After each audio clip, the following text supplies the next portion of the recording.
The red emergency lights painted everything in shades of blood and shadow across Harmony 7's main diplomatic hall. David Reed pressed himself against the service corridor wall, watching through the maintenance window as chaos unfolded below. His tool belt jingled softly as another crash echoed through the enormous chamber. Ambassador Wren stood frozen near the ceremonial platform, his forearms spread wide in a gesture of helplessness. The Valorian diplomat's green scales had gone pale with fear. Around him, delegates from a dozen worlds scrambled for cover behind pillars and furniture. Security drones hovered at a safe distance, their weapons powered down because shooting was not an option. The problem moved like lightning through the scattered crowd. Stryker was only 3 feet tall, but his species had evolved from apex predators.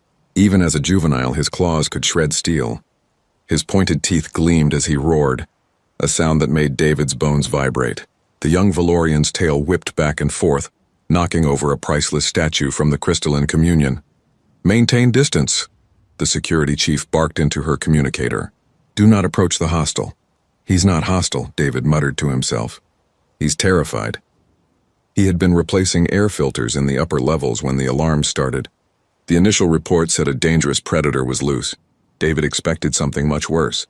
What he saw instead was a scared child, throwing a tantrum in the worst possible place. Down below, a Melodian diplomat tried approaching with a sonic harmonizer. Their species used specific frequencies to calm agitated beings. The device hummed, filling the air with tones that supposedly soothed any nervous system. Stryker responded by lunging at the diplomat, missing by inches. The Melodian dropped the harmonizer and fled. "Chemical approach authorized," someone said over the station's communication system. A trio of gossamer scientists floated forward, their translucent bodies glowing with bioluminescent patterns. They released clouds of calming pheromones into the air. Most species found these chemicals irresistible, sinking into peaceful states within seconds. Stryker sneezed violently and became more agitated. He grabbed a chair and threw it. The furniture sailed through a gossamer scientist, disrupting their form. Ambassador Wren made a strangled sound. His translator rendered it as despair. "Please, someone help my son." David had worked on Harmony 7 for 2 years. He fixed broken things.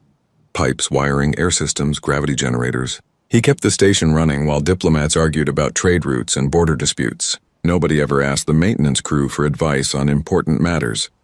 He watched Stryker huddle against a wall, small body heaving with each breath. The cub's eyes were too wide. His claws scraped against the floor in repetitive patterns. David recognized those signs. His sister's kids did the same thing during meltdowns. Different species, same fear response. "This is stupid," David said, making a decision. He walked away from the window and headed for the recycling bay. His supervisor's voice crackled over his personal communicator. "Reed, where are you going?" "All non-essential personnel need to shelter in place. I need something from storage." "Are you insane? There's a code red situation." "I know. That's why I need it." The recycling bay smelled like plastic and metal. David found what he wanted in the corner. A shipping container had arrived that morning with replacement parts for the water purification system. The parts were already installed. The box sat empty, waiting to be compressed and recycled. It was brown cardboard, about 3 feet on each side, with ventilation holes punched in the corners. David grabbed the box and headed back toward the diplomatic hall. His communicator exploded with voices. His supervisor, the security chief, someone from station command. He ignored them all. The main doors to the hall were locked down. David used his maintenance override code to open a side entrance. The panel beeped green and the door slid open. He stepped through, every eye in the room turned toward him. Ambassador Wren's translator broke the shocked silence. "Human, you must evacuate immediately." "In a minute," David said. Stryker spotted the new arrival and hissed. The sound would have been terrifying from an adult Valorian. From a child, it just sounded sad. David kept his movements slow and deliberate. He walked to a spot about 15 feet from the young predator and set the cardboard box down on the floor. "What is he doing?" Someone whispered. "Is that a container?" "The human has lost his mind." David sat down cross-legged next to the box. He made a show of examining his fingernails, looking everywhere except directly at Stryker. This was important. His niece hated being stared at during her episodes. Made her feel cornered. Probably the same for scared predators. Stryker's hissing quieted. His tail stopped thrashing quite so violently. David could feel the cub watching him, but he kept his own gaze averted. He hummed softly an old tune his mother used to sing. Nothing special, just comfortable sound to fill the silence. Minutes passed. The diplomats barely breathed. Security drones hovered in place, recording everything. Stryker took a step toward the box, then another. His nostrils flared, taking in the scent of cardboard and old packaging tape. David continued humming, still not looking directly at the young Valorian. The predator cub circled the box once, twice. His claws tapped against the floor. On the third circle, he paused at the opening David had left facing away from the crowd. Stryker sniffed the interior. Then, moving faster than David expected, Stryker climbed inside the box. The transformation was immediate. The aggressive posture melted away. Stryker's breathing slowed. He curled up in the enclosed space, his tail wrapping around his body. Through the ventilation holes, David could see the cub's eyes already starting to close. Ambassador Wren made a sound like a sob. "How did you—" David finally looked up at the gathered diplomats. He just needed somewhere safe and small. Somewhere he could hide. My sister has cats back on Earth. They do the same thing when they're scared. Find a box, climb inside, feel better. Your solution was a container. The security chief sounded offended. Sometimes the simple thing works best, David said. He stood up slowly, careful not to disturb Stryker. He's just a scared kid. Being in a huge open space with strangers probably felt awful. The box gives him walls. Makes the world smaller. Less overwhelming. Ambassador Wren approached carefully, looking down at his sleeping son. We tried everything. Our best specialists, technology, chemical solutions. Yeah, but did you try cardboard? The ambassador's translator couldn't quite capture his laugh, but the emotion was clear enough. Relief flooded through the diplomatic hall. The emergency lights switched off. Normal illumination returned. David picked up his tool belt. I should get back to work. Those air filters won't replace themselves. Wait, Ambassador Wren said. I must know your name. David Reed. Maintenance. David Reed of Maintenance, you have done what the greatest minds of the galaxy could not. David shrugged. I just remembered that kids are kids no matter where they're from. They need to feel safe. Everything else is details. He walked back toward the service corridor, leaving the diplomat staring at a sleeping predator cub curled up in a cardboard box. Behind him, he heard someone say, Perhaps we should study these human techniques. David smiled. Wait until they learned about blanket forts. 3 days had passed since the incident with the cardboard box, and David's life had become significantly more complicated. He stood in front of Ambassador Wren's temporary quarters, holding a container of spare parts and wondering how his simple job had turned into whatever this was. The door opened before he could knock. A smaller Valorian greeted him, scales bright green and healthy now. Stryker chirped happily and grabbed David's free hand with surprising gentleness. Hello to you too, David said. Ambassador Wren appeared behind his son, looking far more composed than their first meeting. David Reed of Maintenance. Thank you for coming. Your message said it was urgent. It is. Please come inside. The quarters were larger than David's entire apartment. Furniture adapted for Valorian physiology filled the space, but what caught his attention was the collection of cardboard boxes scattered throughout the room, at least a dozen of them. Different sizes, different origins, all clearly gathered with care. I may have become overly enthusiastic, Ambassador Wren admitted, but Stryker refuses to sleep anywhere else now. The young Valorian pulled David toward the largest box, chirping excitedly. Inside, David saw blankets arranged into a nest. A few toys. A datapad showing what looked like Valorian cartoons. He wants to show you his den, Wren explained. You are the first person outside our family he has trusted since we lost his bonded caretaker 6 months ago. That explained a lot. David crouched down to Stryker's level. This is very nice. You made it comfortable. Stryker beamed with pride that transcended species barriers. The urgent matter, Wren continued, relates to the trade negotiations. They resume tomorrow.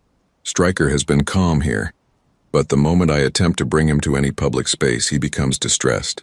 Our specialists believe he has developed separation anxiety. From you, David blinked. From me? We've only met once. You saved him when he was terrified. Young Valorians imprint strongly on protectors. His previous caretaker died in an accident. The trauma made it impossible for him to bond with anyone new. Until you... You gave him safety without demanding trust, allowed him to come to you. In our culture, this is the highest form of respect. I just gave him a box. You gave him exactly what he needed when everyone else failed. Wren's forearms moved in a gesture David didn't recognize. I have a request that goes beyond normal diplomatic bounds. Would you attend the negotiations with us? Having you present may allow Stryker to remain calm. David almost laughed. I'm a maintenance worker. I can't go to diplomatic negotiations. I have already cleared this with your supervisors and station command. They were surprisingly agreeable after I explained that the entire trade agreement between our worlds may collapse. If my son has another episode, you're serious. Completely. That was how David found himself, sitting in the corner of conference room 7 the next morning, wearing his cleanest jumpsuit and feeling completely out of place. Diplomats from 5 different species filled the room. All of them kept glancing at him with expressions ranging from curiosity to confusion. Stryker sat on a cushion next to David's chair, playing quietly with a puzzle cube. The young Valorian seemed perfectly content as long as David stayed within sight. The negotiations were incredibly boring. Trade percentages, shipping routes, tariff structures. David understood maybe 1 word in 10. He spent most of his time making sure Stryker stayed entertained. He had brought some spare wire from his toolkit and showed the cub how to bend it into different shapes. 2 hours in, a crystalline delegate's child began crying. The sound was like wind chimes being dropped downstairs. The delegate tried to comfort her offspring, but the young crystalline's vibrations grew stronger. The conference table started trembling. Perhaps a brief recess, the mediator suggested, voice strained. David watched the crystalline child. She was wrapped around her parent's central column, resonating with distress. The other delegates were backing away. Apparently, young crystallines could shatter things when they got too upset. May I try something? David asked. Every head in the room turned toward him. The crystalline delegate's translator rendered their response. You are the human who calmed Ambassador Wren's offspring. I just helped him feel safe. Maybe I could try with your daughter. You would risk this? Her frequencies can damage organic tissue. Let me get something first. David stepped out of the conference room and returned 2 minutes later with a thick thermal blanket from the emergency supplies. He approached the crystalline child slowly, keeping his movements gentle and predictable. Hey there, he said softly.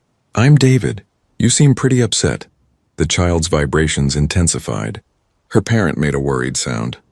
I know meetings are boring, David continued. I'm bored too. Want to see something neat? He held up the thermal blanket, letting it unfold. The material was designed to block radiation and extreme temperatures. Thick, soft, and heavy, David draped it carefully over the young crystalline's upper structure. The vibrations dampened immediately. Not gone, but muffled by the blanket's density. The child seemed surprised, then interested. She pulled the blanket tighter around herself. It's like a hug, right? David said. Sometimes pressure feels good when everything is too much. The crystalline delegate stared at him. Our specialists use frequency dampeners. Expensive technology. You used a blanket. Weighted blankets help anxious kids on Earth. Figured it might work across species. The young crystalline had stopped crying. She hummed softly, a peaceful sound. Her parents' relief was obvious. What is your background? The delegate asked. Are you a specialist in child psychology? I fix air conditioning and replace light panels. Silence filled the conference room. Could you? Another delegate began hesitantly. Could you perhaps attend future negotiations? I have offspring who struggle in formal settings. By the end of the week, David had somehow become an unofficial childcare provider for the entire diplomatic contingent. His tool belt now shared space with toys, snacks suitable for various species, and an ever-growing collection of cardboard boxes. An aquatic delegate's tadpole wouldn't eat.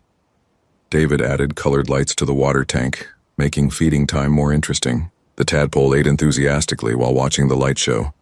A silicon-based seedling went dormant from stress. David played soft music near their container and maintained a consistent temperature. The seedling perked up within a day. Each problem seemed impossible to the specialists. Each solution was something David remembered from helping raise his nieces and nephews. Routine helped children feel secure. Comfort items reduced anxiety. Play made difficult situations more bearable. Simple stuff. Ambassador Wren found him in the makeshift play area David had set up in an unused storage room. Stryker was building a tower out of boxes while 3 other diplomats' children watched. "You have created something remarkable," Wren said. "It's just boxes and recycled junk." "No. You have created the first truly cross-species childcare facility this station has ever seen. Scientists are requesting permission to study your methods." David laughed. "My methods are just being nice and paying attention." "Perhaps that is exactly what the galaxy needs to learn." A Melodian child chimed happily as her box tower collapsed. She immediately started building again. Stryker helped, his earlier trauma seemingly forgotten in the simple joy of play. David watched them all, these children from different worlds finding common ground in cardboard and kindness. Maybe the galaxy's problem was overthinking everything. Maybe sometimes you just needed to remember that kids were kids no matter how many arms they had or what atmosphere they breathed. "I should probably write this down," David said, "in case other people want to try it." Ambassador Wren's translator couldn't quite capture his tone, but David suspected the Valorian was smiling. "I believe that would benefit many worlds." In the corner, Stryker chirped proudly as his tower reached a new height. David grinned. Yeah, he should definitely write this down.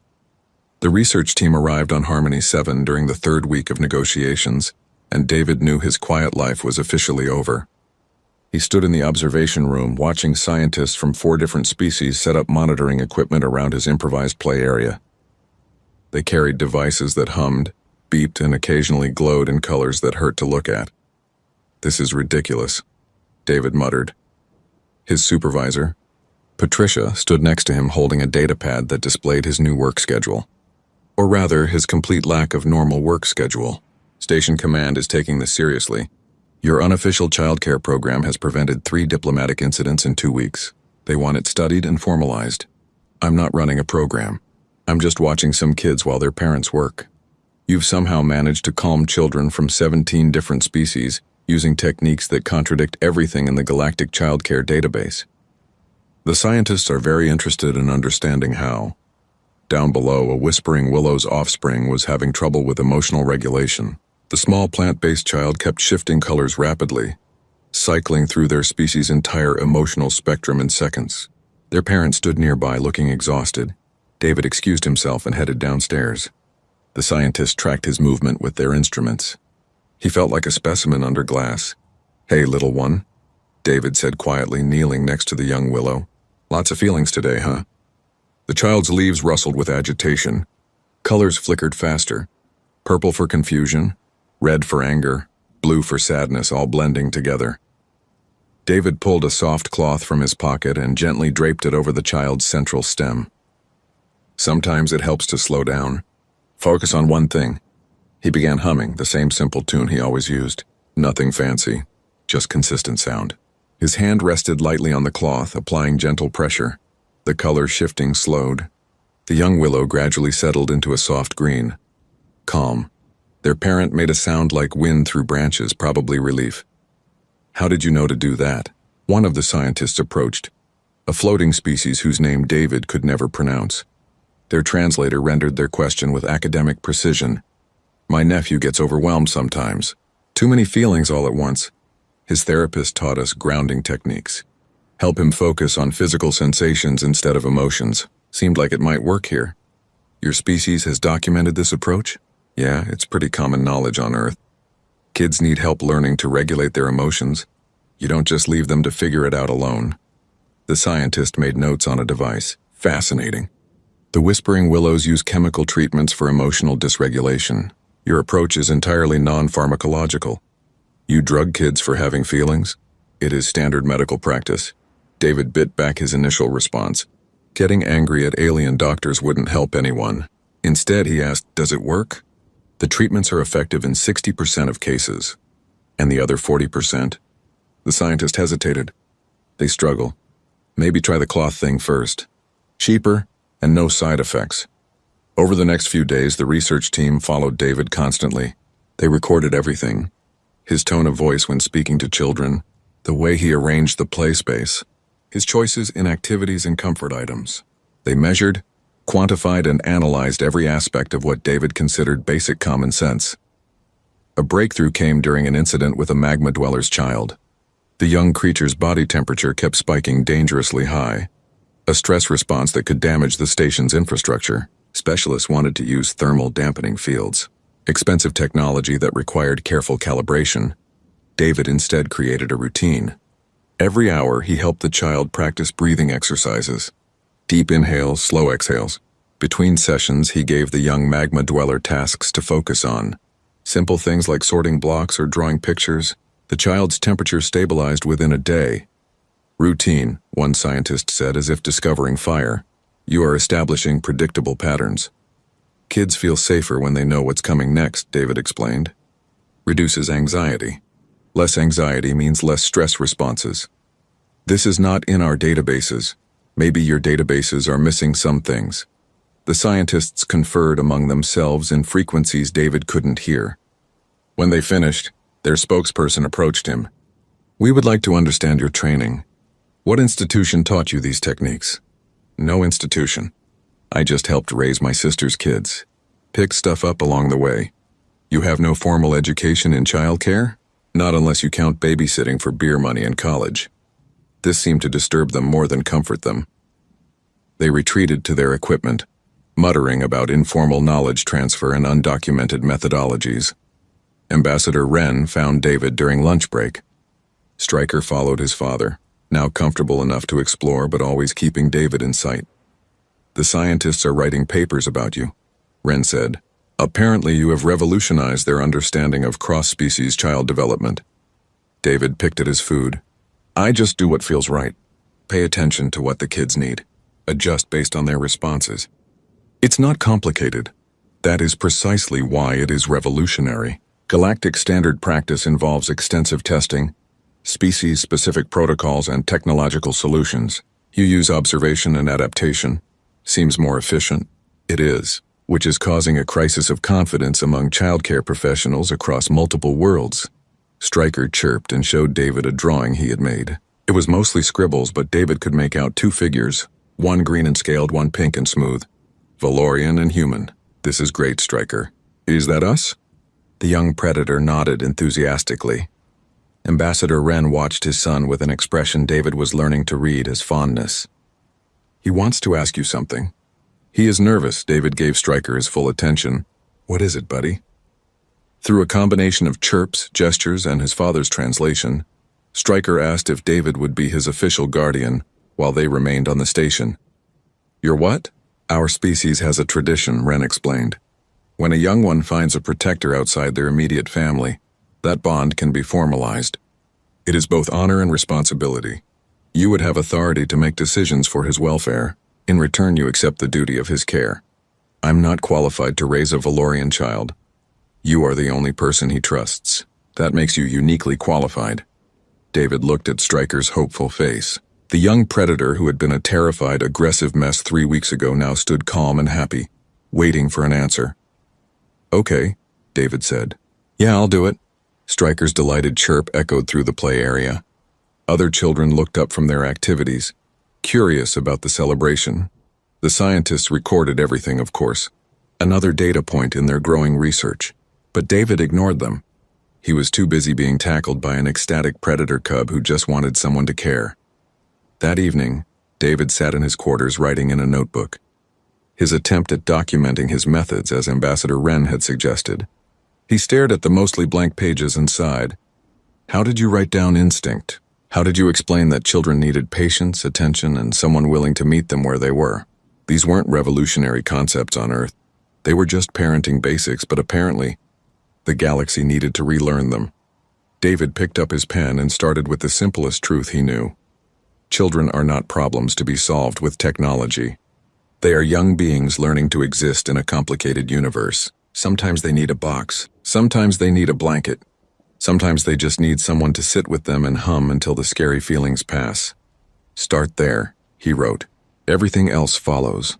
Outside his window, Harmony 7 orbited in silence. Inside, children from across the galaxy slept peacefully, many of them in cardboard boxes. And David Reed, maintenance technician turned accidental childcare revolutionary, hoped he was doing right by all of them. The alert came through at 2 in the morning station time. dragging David from sleep with its insistent beeping. He grabbed his communicator and saw the message that made his stomach drop.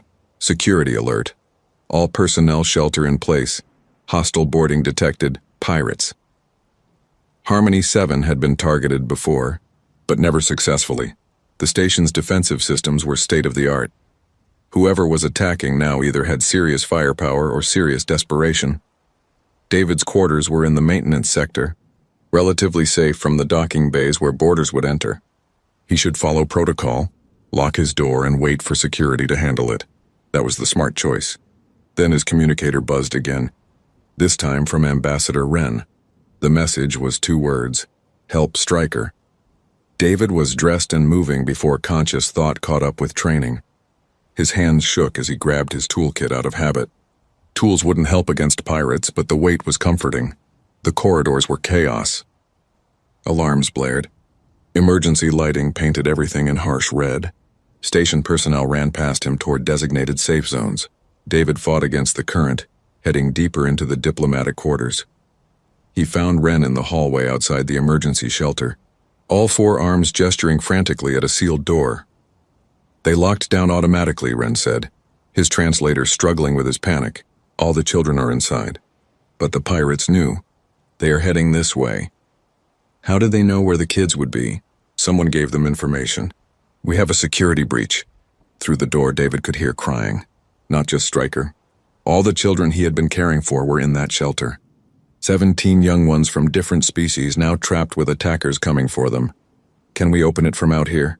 David asked. Not without command override codes. Security measure to prevent exactly this situation. Then we need to get inside another way. Wren looked at him with confusion. There is no other way, David thought fast. Maintenance access. Every major room had secondary entrances for repairs. The shelter would be no different. He pulled up station schematics on his communicator, fingers flying across the screen. There. Ventilation shaft. It connects to the shelter's air circulation system. That opening is too small for either of us. But I can get to the access panel. Override the lock from inside. They ran. The ventilation shaft entrance was 3 corridors away. Behind them, David heard shouting in languages his translator didn't recognize. The pirates were close. The access panel came off easily. David had opened 1,000 of them. He climbed into the shaft, pulling himself forward on his elbows. The space was tight, dark, and smelled like recycled air. His communicator light guided the way. Inside the shelter, the crying had gotten worse. He could hear different species' distress calls mixing together. Stryker's chirps of fear cut through everything else. David found the access panel to the shelter and worked quickly. His hands knew the wiring by heart. 5 minutes of careful manipulation and the lock disengaged with a click. He dropped down into the shelter and nearly got tackled by a terrified Valorian cub. David! Stryker clung to him with enough force to bruise. I've got you, buddy. I've got you. The shelter was a mess. Children huddled in corners, their guardians trying desperately to keep them calm. The crystalline child's vibrations were shaking the walls. The magma dweller's temperature had spiked so high that nearby surfaces were scorching. The young Willow was cycling through colors so fast it was nauseating to watch, and the pirates were cutting through the main door. David could see the torches glow through the seam. They had maybe 2 minutes? Listen to me, David said, raising his voice. All of you. I need you to trust me right now. The adults looked at him with desperate hope. The children were too scared to pay attention. David grabbed the closest cardboard box from Stryker's collection. He set it down in the center of the room. Stryker, remember when we first met? You were scared and I gave you a safe place. I need you to be brave now and help me. The young Valorian's eyes were wide with fear, but he nodded. Good. I need you to get in your box. Right now. And I need you to be quiet, like we practiced during the hiding game. Stryker scrambled into the box. His chirping stopped. Everyone else, David continued, your children need to hide too. Use anything you can find. Boxes, blankets, whatever makes them feel safe and small. Quick. The adults moved with purpose born of panic. Boxes appeared from storage areas. Blankets were distributed. Within 90 seconds, every child had their own hiding spot. The door was nearly through. David could see figures moving on the other side. Now the hard part, David said. When they come through, we cannot react with aggression. They want to fight. They expect panic and violence. We give them nothing. They are here to kidnap our children, one parent hissed, and they will fail. But only if we stay calm. Children mirror adult emotions. If we panic, they panic. If we stay controlled, they stay hidden. The door burst open. 5 figures in combat armor poured through, weapons raised. They looked around the shelter, expecting chaos. What they found was silence. David stood in the center of the room, hands visible and empty. Around him, adults from various species stood with forced calm. No children were visible. "Where are the younglings?" the lead pirate demanded. Their translator made the words sharp and threatening. "Safe," David said simply. "We have scanners. We know they are here. Then you know they are not going anywhere." The pirate moved closer, weapon pointed at David's chest. "You think you can protect them? We can kill every adult here. You could. But then you would have no leverage and no hostages. Just angry governments and bounty hunters coming for you." Behind the pirate, David saw one of the boxes shift slightly. Stryker was inside, listening to everything. The young Valorian's fear scent would be detectable. But David kept his voice level, his body language relaxed. "You want to know why you will fail?" David continued. "Because these children are not alone. They have protectors. They have safe spaces. They have learned that hiding is not cowardice. It is survival."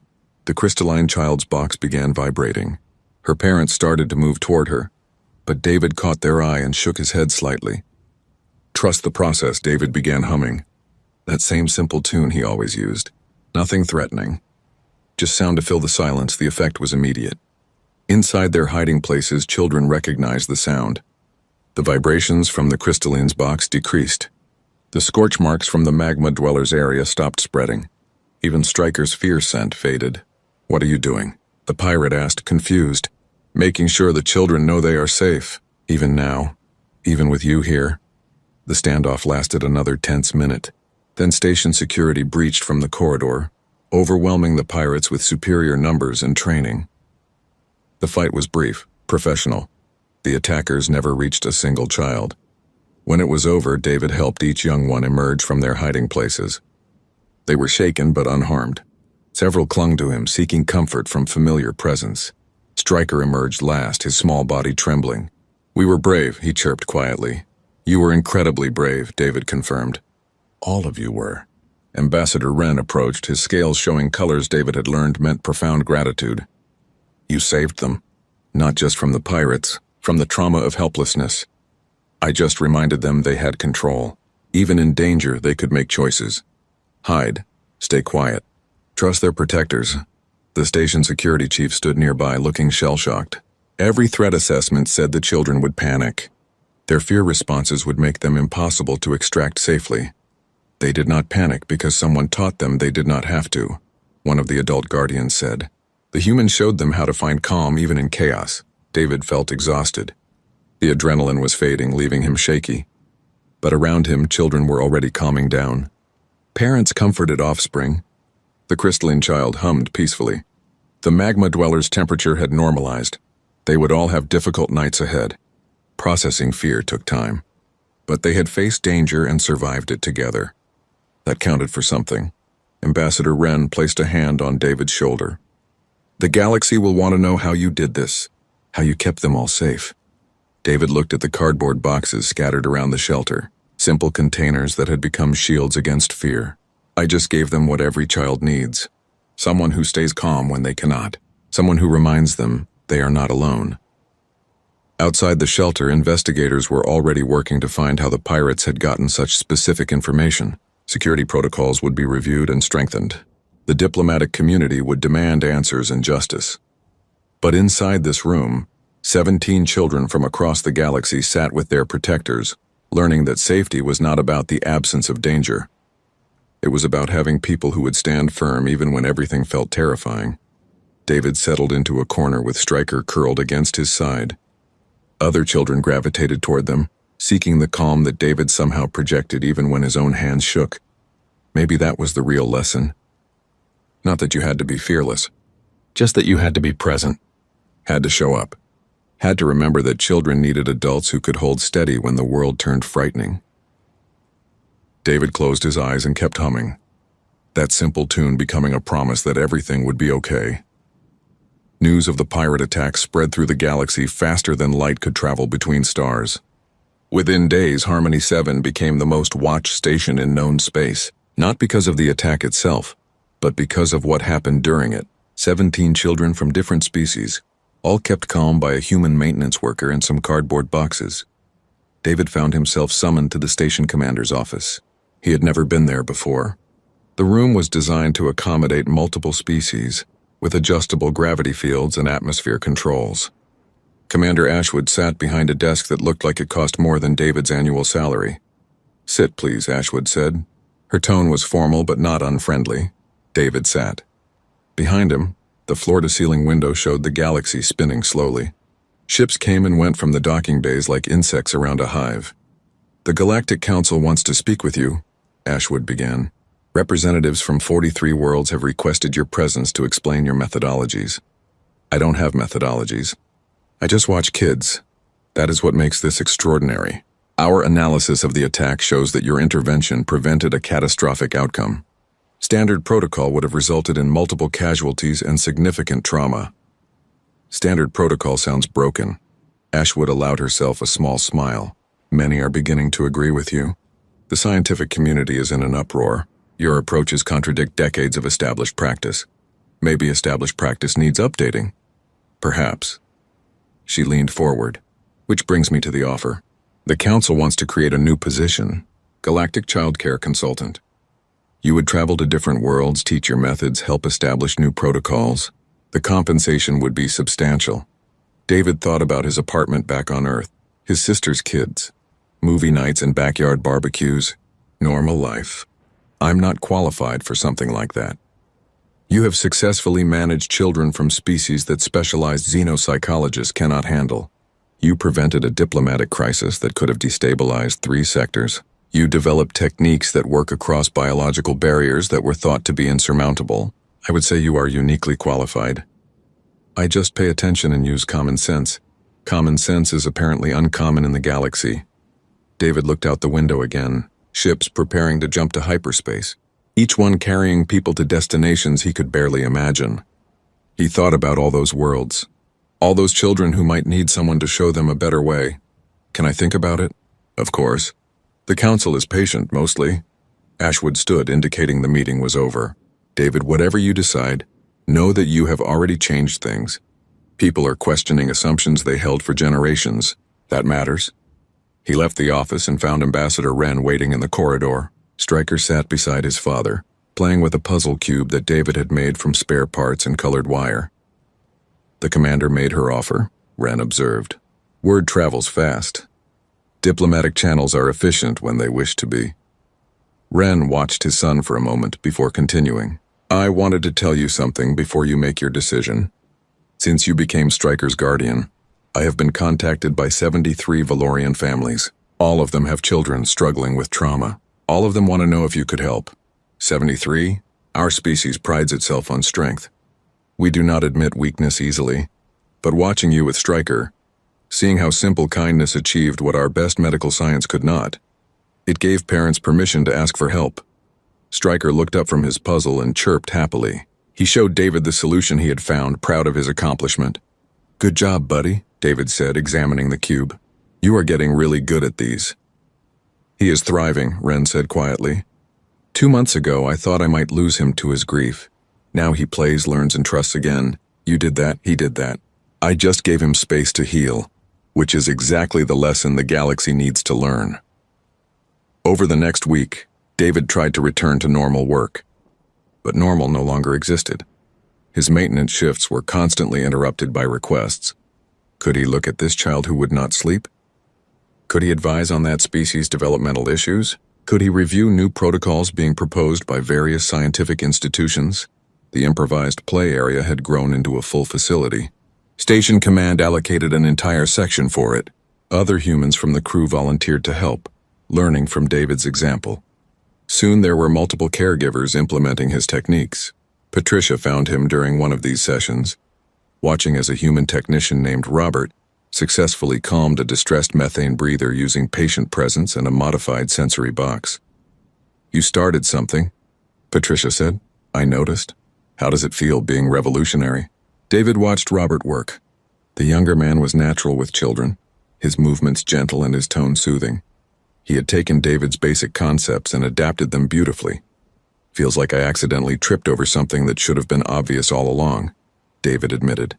Kids need patience. They need someone to see them as individuals, not just representatives of their species. They need simple comfort more than complex technology. How did the galaxy forget that? Maybe they did not forget. Maybe they never knew. Humans evolved in small tribes. We raised children communally. We had to learn patience and observation because survival depended on it. Other species had different evolutionary pressures. So we are just better at this? No. But we might see things others miss because we are looking from a different angle. That made David think. Different angles. Different perspectives. Maybe that was humanity's real contribution. Not superior knowledge, but the willingness to question why things were done a certain way. That evening, he sat with Stryker in the young Valorian's favorite box. The cub was getting too big for it now, but he still liked to curl up inside when he wanted quiet time. I might have to go away soon, David said. There are people who want me to teach them what we do here. Stryker's eyes widened with concern. Not forever, David assured him quickly. I would come back, but it would mean traveling, seeing other worlds, helping other children who are scared like you were. The young predator was quiet for a long moment. Then he chirped softly and pulled a drawing from his box. He had been working on it for days. It showed David surrounded by children of all different shapes and sizes. At the center of the drawing, Stryker had written words in both Valorian and English. Helper of all cubs, is that how you see me? David asked. Stryker nodded seriously. Then he pointed at the drawing and then at the door, making it clear what he meant. The other cubs outside this room needed David too. You are a very wise young one, David said. The decision became clear. He could stay safe in his normal job, or he could step into uncertainty and maybe help change things for countless children across the galaxy. When he looked at it that way, there was really only one choice. David accepted the council's offer the next morning. The news went out through official channels and the response was immediate. Requests for visits poured in from dozens of worlds. Educational institutions wanted him as a speaker. Medical facilities wanted him as a consultant. Governments wanted his methods documented and distributed. It was overwhelming, but Ambassador Wren helped him organize it. They would start with a tour of 5 worlds, each with different childcare challenges. David would observe, teach, and learn. After that, they would establish training centers where others could learn and spread the knowledge further. On his last night before the journey began, David gathered all the children in his care for one final session. They sat in a circle, their various forms creating a strange but beautiful diversity. I want you all to remember something, David said. You are not your species' representatives. You are not problems to be solved. You are young ones learning to be yourselves. That is enough. You are enough, the crystalline child chimed softly. The magma dweller glowed with warm light. The young willow turned a gentle blue that meant contentment. Stryker chirped and leaned against David's side. When you feel scared or overwhelmed, remember you have tools now. Safe spaces, comfort items. People who understand. And most importantly, you know that it is okay to need these things. Needing help is not weakness. It is wisdom. Robert and the other human volunteers watched from the edges of the room. They would continue the work here while David traveled. The foundation was laid. The methods were spreading. As the session ended and children returned to their parents, David felt the weight of what he was about to undertake. Teaching the galaxy new ways of seeing children. Challenging centuries of established practice. It should have terrified him. Instead, he thought about Stryker's drawing. Helper of all cubs. Maybe that was exactly who he needed to be. The journey would begin tomorrow. New worlds awaited. Children who needed someone to show them they mattered, that their feelings were valid, that simple kindness could be more powerful than any technology. David packed his bag that night. Tools because he was still a maintenance worker at heart, notebooks to record what he learned, and one cardboard box folded flat as a reminder of where it all started. Sometimes the simplest things changed everything. 6 months after leaving Harmony 7, David stood in a training center on the crystalline homeworld and watched as 24 child care professionals struggled with a basic concept. He had explained it 3 different ways. They still looked confused. Let me show you again. David said patiently. He sat down on the floor, making himself smaller and less threatening. The young crystalline in front of him was resonating with anxiety, their structure vibrating at frequencies that made nearby objects hum. David did not reach for technology. He did not consult a database. He simply placed a dampening cloth gently over the child's upper structure and began humming. Within minutes, the vibrations calmed. The child settled into a peaceful state. The professionals made notes on their data pads, trying to quantify something that could not be easily measured. How did you document presence? How did you create a formula for paying attention? You see the pattern, David explained.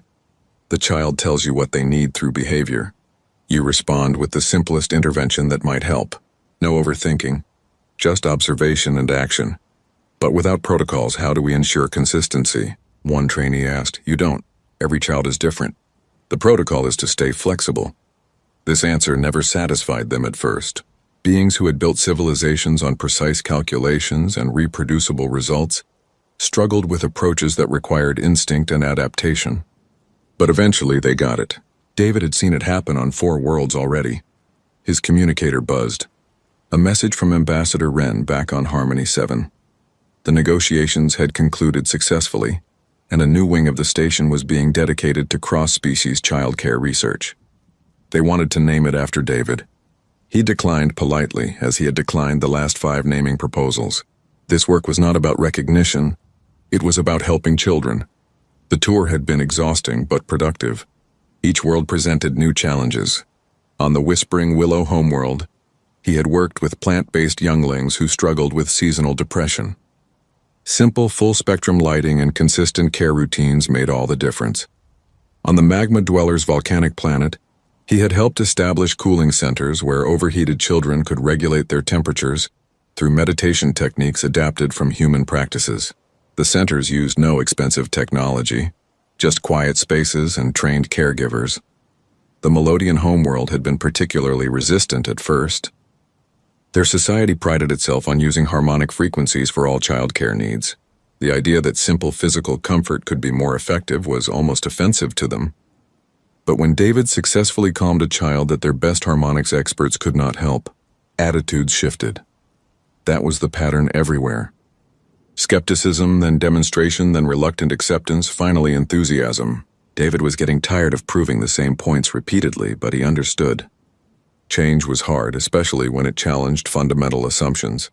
Stryker had traveled with him for the first 3 worlds before returning to Harmony 7 to attend school. The young Valorian was doing well, thriving in ways his father had never imagined possible. He sent David drawings every week, each one showing his growing confidence and happiness. Other success stories accumulated. The crystalline child who had been in the shelter during the pirate attack now helped teach other young crystallines how to manage their vibrations. The magma dweller who had struggled with temperature control now ran youth meditation groups. The young willow who used to cycle through emotions uncontrollably now had steady emotional regulation. Children helping children. That had become an unexpected benefit of David's methods. When young ones learned to manage their own struggles, they naturally wanted to help others. It created cycles of support that self-perpetuated. The training session ended and David packed his materials. His supervisor for this leg of the tour, a crystalline named Harmony, approached with their characteristic chiming gait. "The council has requested your presence for a formal ceremony," Harmony said. "They wish to present you with the Medal of Galactic Service. I already told them I don't want medals. They are quite insistent. Apparently your methods have been adopted by over 200 worlds now. Childhood trauma rates have decreased by measurable percentages in every location that implements your protocols. They are not my protocols. They are just good childcare. Nevertheless, you brought them to the galaxy. That deserves recognition," David sighed. He had learned that sometimes accepting honors was easier than fighting about them. "Fine, but I am not giving a speech." "They assumed you would say that." "The speech will be given by Ambassador Wren on your behalf." That made David smile. Wren had become a good friend over these months. The Valorian understood David's discomfort with attention and ran, interference whenever possible. The ceremony was scheduled for the following week back on Harmony 7. David used the travel time to review his notes and prepare training materials for the next phase of the program. The council wanted to establish formal certification for childcare workers across member worlds. David was supposed to help design the curriculum. The challenge was creating standards without losing the flexibility that made the approach work. Too rigid and it became just another protocol. Too loose and quality would vary wildly. Finding the balance required careful thought. He worked on the problem during the 3-day journey back to the station. By the time they arrived, he had a draft outline that emphasized core principles over specific techniques. Observation, patience, simplicity, and adaptation. Everything else would flow from those foundations. Harmony 7 looked different when his ship docked. New sections had been added during his absence. The child care wing was now the largest civilian facility on the station. Through the windows, David could see children of various species playing in areas designed using his concepts. Cardboard boxes were everywhere, each one a small fortress of safety. Robert met him at the airlock, grinning widely. "Welcome back. You are going to love what we built while you were gone." The tour of the new facilities took 2 hours. Everything had been expanded and improved, but the core principles remained. Simple materials, flexible spaces, emphasis on comfort and security over technology and sterile efficiency. "We have a waiting list now," Robert explained. "Families requesting temporary relocation to Harmony 7, just so their children can attend our programs. The council is discussing establishing similar centers on every major station." "That is a lot of cardboard boxes." Robert laughed. "The shipping companies love us." Who knew cardboard would become a strategic resource? That evening, David had dinner with Ambassador Wren and Stryker. The young Valorian had grown noticeably in 6 months. His scales were brighter, his movements more confident. He chattered excitedly about school, friends, and a dozen other things that normal, healthy children cared about. "You did well with him," David said to Wren. "We did well," Wren corrected. "You gave us the foundation. I simply continued what you started." "How are the other families?" "The ones who contacted you about their children. 61 of the 73 have reported significant improvements. The others are making progress. Your training programs are spreading through our medical community. We are rewriting textbooks." David felt satisfaction at that, real, lasting change. Not just helping individual children, but shifting entire systems. The medal ceremony was mercifully brief. David stood on a stage while the council representative gave a speech about innovation, compassion, and the power of simple solutions. They presented him with an ornate medal that probably cost enough to fund a small childcare center. He accepted it graciously and said only, "Thank you. But remember, this is not about me. It is about every child who needs someone to see them as they are, not as problems to solve. Keep that focus and we will all do fine." The audience appreciated the brevity. Diplomats were used to long, flowery speeches. David's directness was refreshing. After the ceremony, he met with the council's education committee to discuss the certification program. They spent 4 hours debating details, philosophies, and implementation strategies. David insisted on keeping the training accessible. No expensive requirements, no complicated prerequisites. Just people who genuinely cared about children and were willing to learn. By the end of the meeting, they had a framework. Training centers on major worlds, mentorship programs where experienced practitioners taught newcomers, evaluation based on outcomes rather than adherence to rigid methods. It was not perfect, but it was a start. That night, David returned to his quarters and found them filled with gifts from across the galaxy.